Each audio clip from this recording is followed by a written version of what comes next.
ఏయ్ పూర్వి, డాడీని చూసేయి.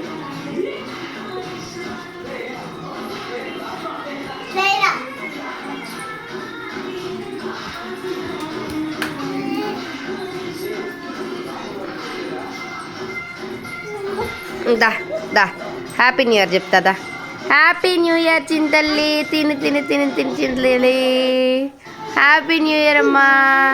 తమ్ముడు గారికి చెప్పురా బోదు. హ్యాపీ న్యూ ఇయర్ చెప్పిద్దంటరా అక్క.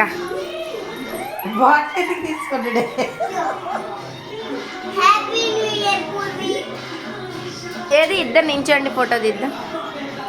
మా హ్యాపీ న్యూ ఇయర్ చెప్తూ నించో తమ్ముడు గారికి. పూర్వి